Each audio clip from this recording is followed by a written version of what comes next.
Military AI is the future. After Ares achieved permanence, he took on a new journey to find Kora and Sam.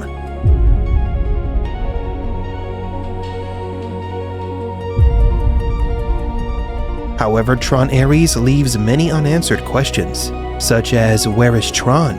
Is Julian Dillinger the new Sark? Or could the real villain still be the Master Control program? I'm a Gloomy Geek, and in this video we'll discuss the 5 darkest theories or curiosities about TRON Ares, and whether they could influence the future of this franchise. You're in control of this. You're not. Number 5. Is Julian Dillinger the new Sark? To understand Julian Dillinger's future in the TRON universe, let's go back to 1982, back to when we met Edward Dillinger Sr. Edward Dillinger utilized scummy tactics and legal loopholes to take control of ENCOM and fired those who challenged him. He stole others' creations to rise in the ranks of the company. Then he created the Master Control program using someone else's program. The MCP was his greatest achievement, an AI that would inevitably betray him. Edward was eventually exposed as a thief and a fraud, and lost his position in the company, yet his shadow would still loom within ENCOM. After Dillinger was ousted from the company, he established his own company to compete and overthrow ENCOM, Dillinger Systems. The man even tried to replicate Kevin Flynn's technology to sell it to other companies. Now this is a bit of a retcon, because if Dillinger established his company to rival ENCOM, then why was his son Ed Jr. employed at ENCOM? Edward Dillinger Jr., seemingly the only competent employee within ENCOM in TRON Legacy, had to have been following his father's footsteps, using Kevin Flynn's programs to feed a monster that was thought long gone, the Master Control program. I feel a presence. Another warrior is on the mesa. We all saw when the MCP went from black to blue and then exploded, but there's a major detail that many have forgotten. The MCP was originally a chess program that Ed Dillinger stole and modified. Remember the time we used to spend playing chess together? He did it once, he could do it again, maybe even making multiple copies of the AI. The TRON Legacy Blu-ray bonus feature confirms this suspicion. Edward Jr. was dangerously close to the ENCOM systems and the grid, and in one of the bonus clips, he is speaking directly to the Master Control program, which warns him to not underestimate Sam Flynn. Yes. There must be a problem.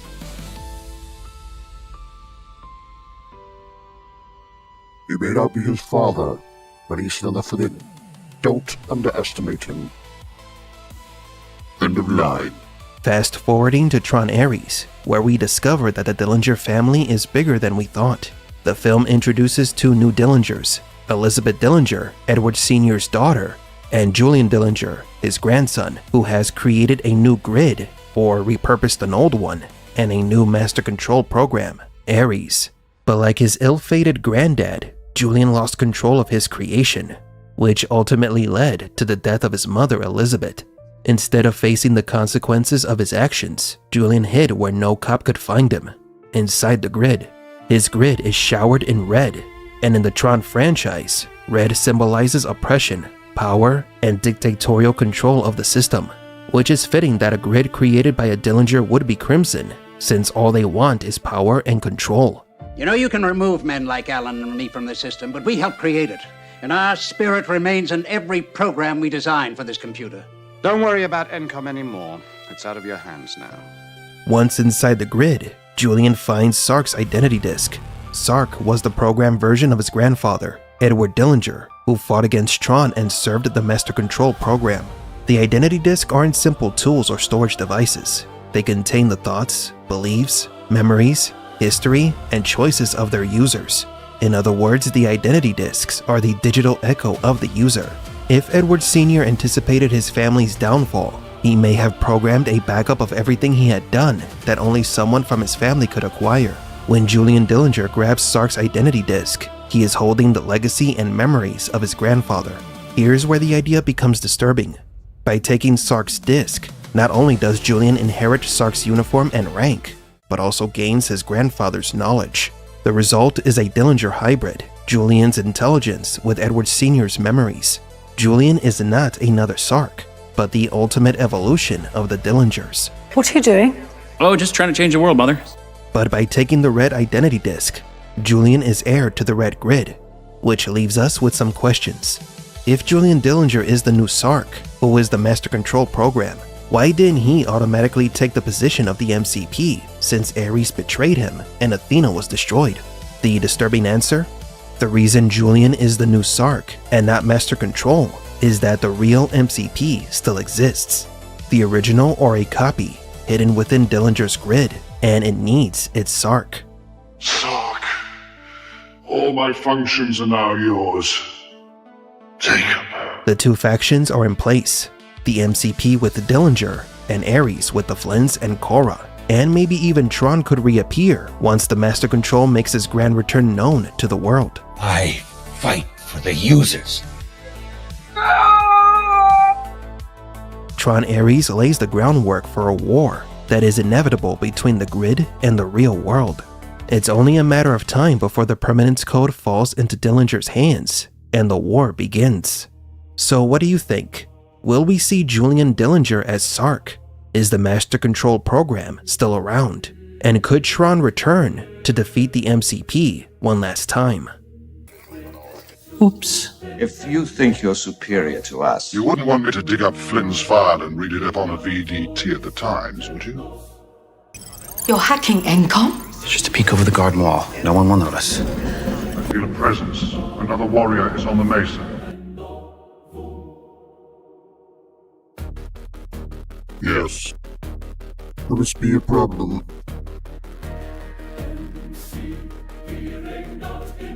He may not be his father, but he's still a Flynn.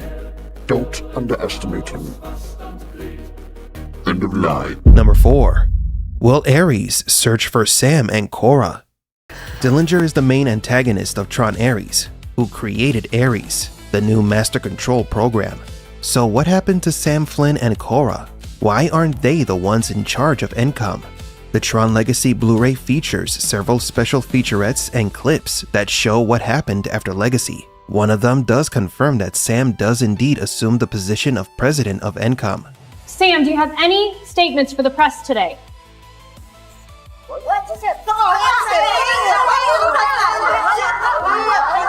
However, Tron Ares reveals that Sam resigned for alleged personal reasons. The heated competition between ENCOM and Dillinger systems is for a revolutionary code, the Permanence Code. What is this code, and how does it connect to Sam and Kora's disappearance? When a program is materialized in the real world, its structure dematerializes within 29 minutes. The Permanence Code is the key that allows a program to maintain its physical body in the real world permanently.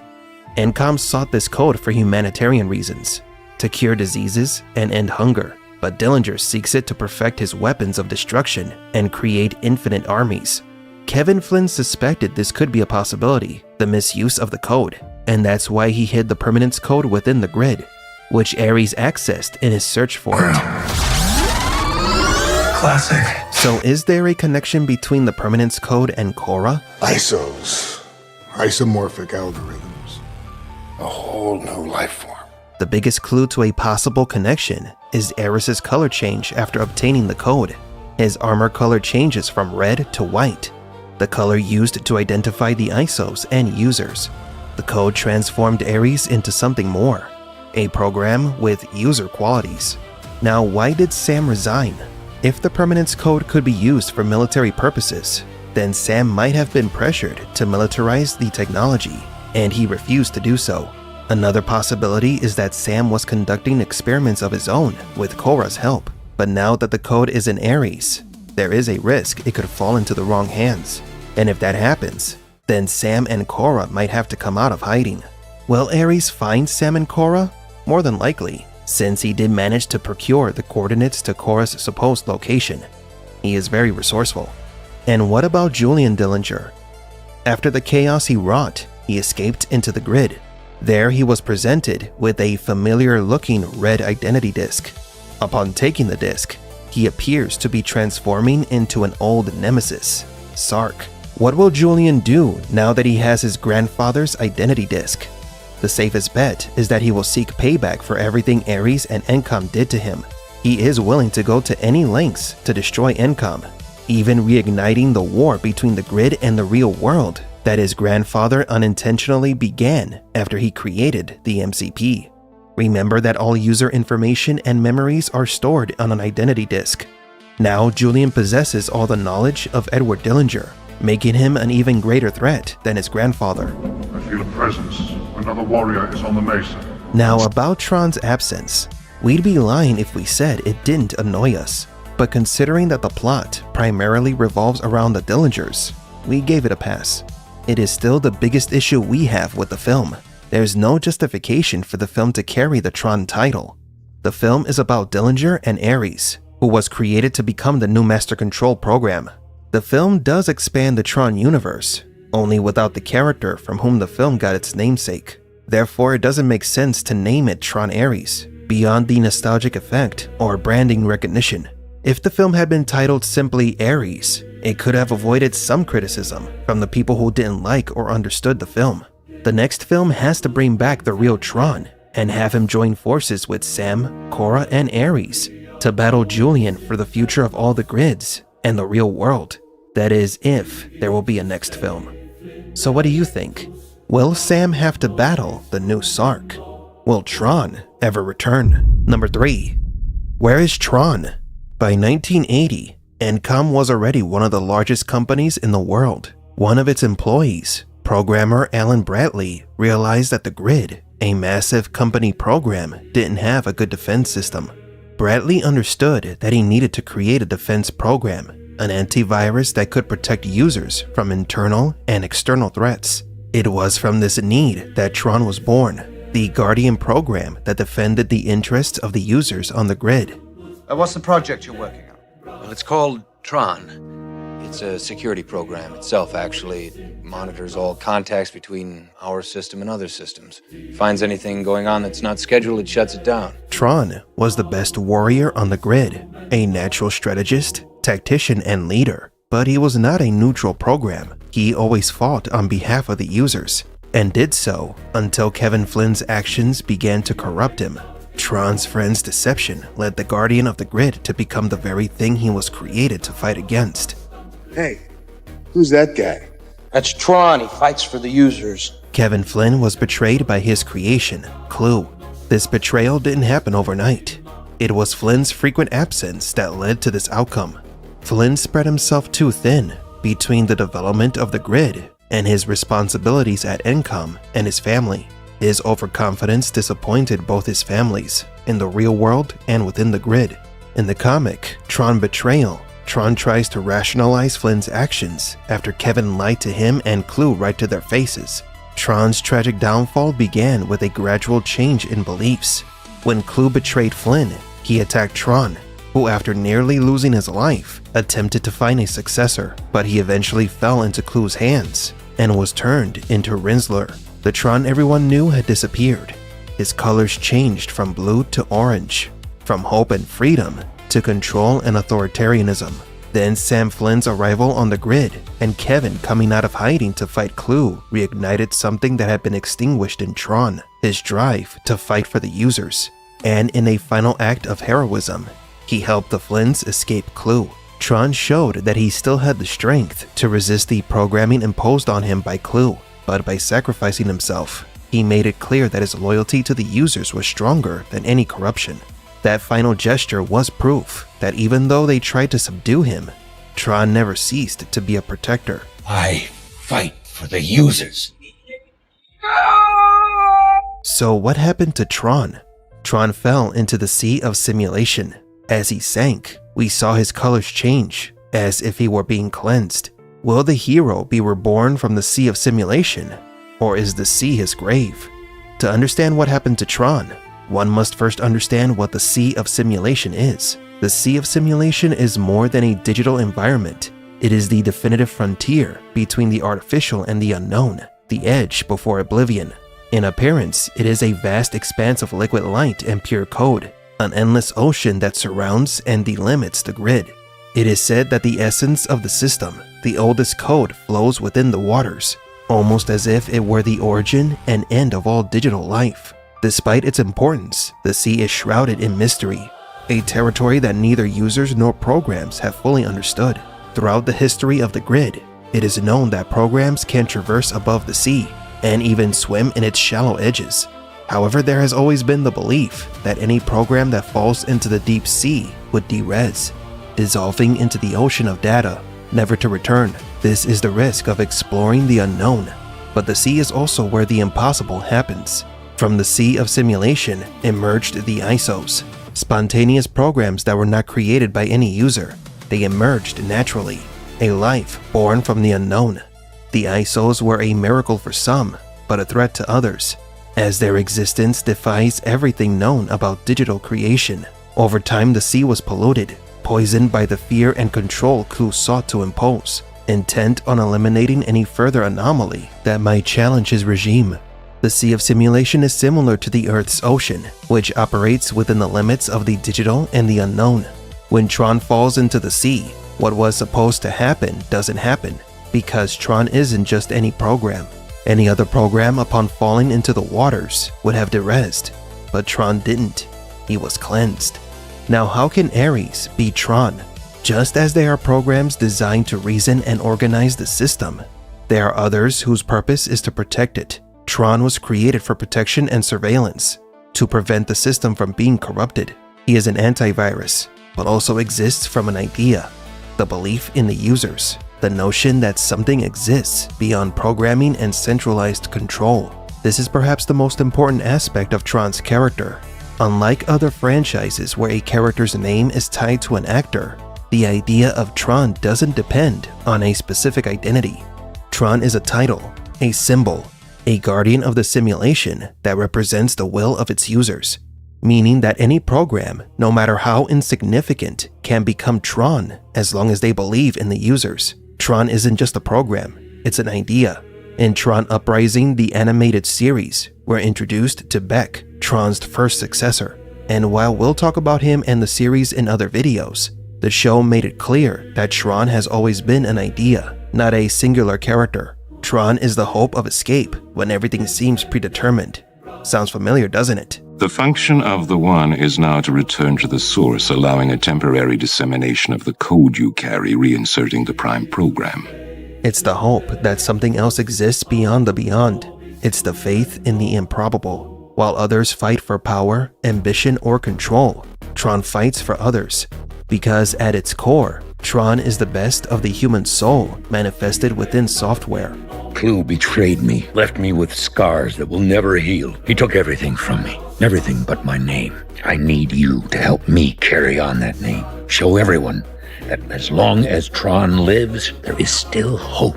Ares became that idea the moment he received the permanence code.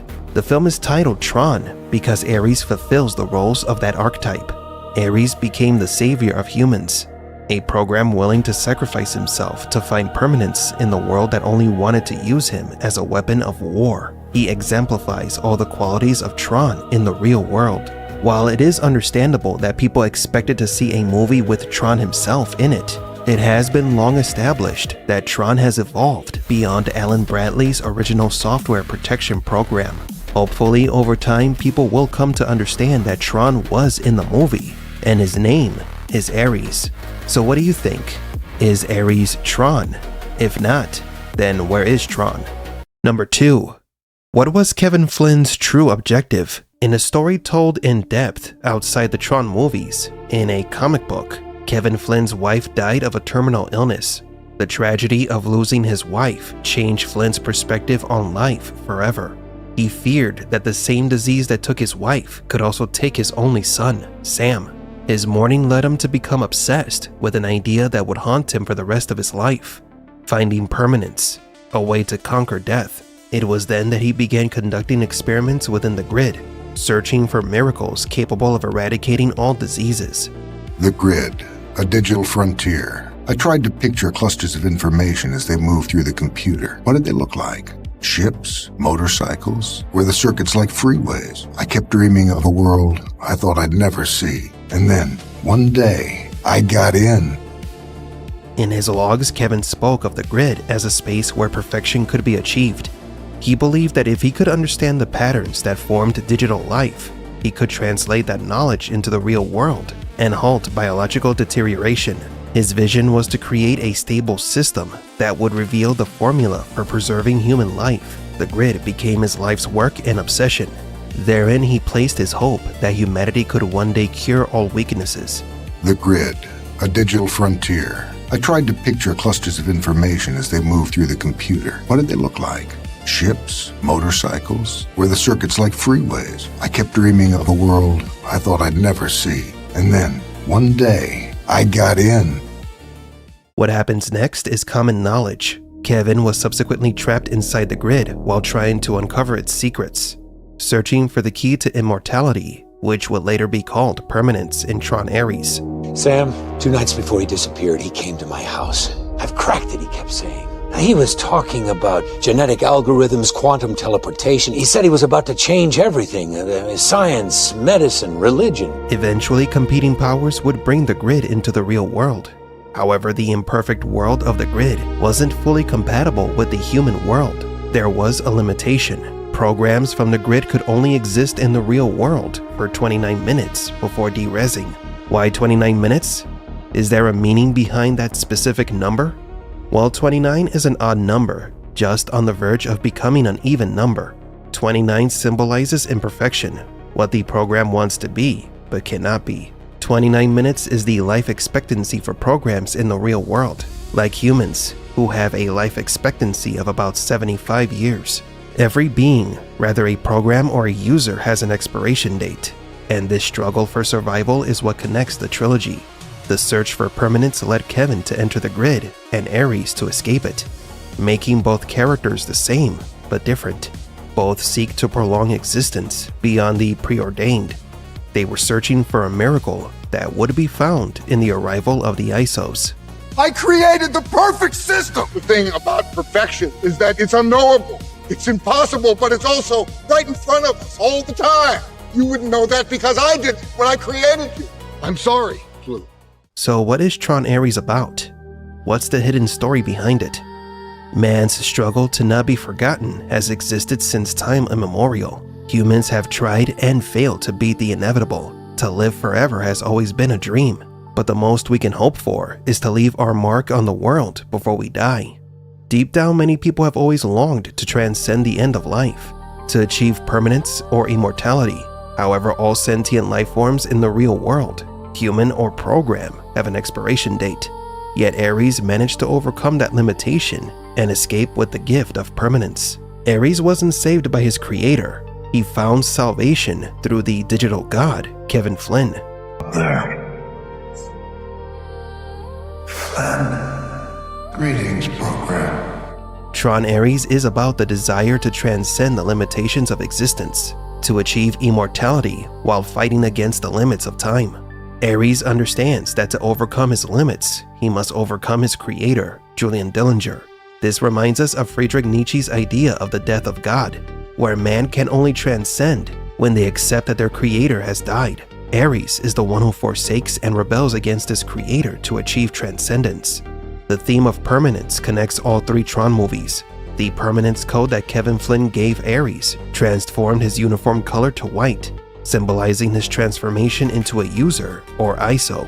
Ares can now exist in the real world permanently, and that finally answers the question that has been hanging around since the first movie, whether the grid and the real world can coexist. At the end of TRON Ares, it is reported that ENCOM has created new cures for diseases. Among many other humanitarian gestures, Flynn's dream was fulfilled, the union between the real and the digital. Philosophically speaking, the story closes the cycle that began with the previous 2 films, creation trying to surpass its creator within an imperfect world. It maintains the Gnostic legacy of the franchise, where creations seek to escape control and break the limits of their prison, pursuing their form of transcendence. And number 1, the Master Control is still in control. To understand what the Master Control program is, once again have to backtrack to the beginning, before the grid, when ENCOM was still a promising company with untapped potential. It was in 1982 that Edward Dillinger inadvertently unleashed the Master Control program, a program that nearly took over the world. How did an insignificant program become the greatest threat that ever existed? Do you realize how many outside systems I've gone into? How many programs I've appropriated? The Master Control program began as a chess program created by Walter Gibbs, Kevin Flynn's mentor. As we've mentioned in previous videos, ENCOM started as a maker of computer programs and video games. The first version of the MCP was designed as a game for fun.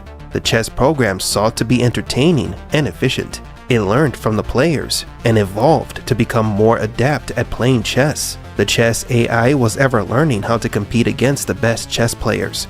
Edward Dillinger soon realized that this program, which was always seeking efficiency, could help him achieve all his selfish goals. Thus, the chess program was modified by this ambitious programmer, transforming it from a game that sought efficiency to entertain players into the Master Control program that sought efficiency to increase the power and influence of its user and creator, Edward Dillinger.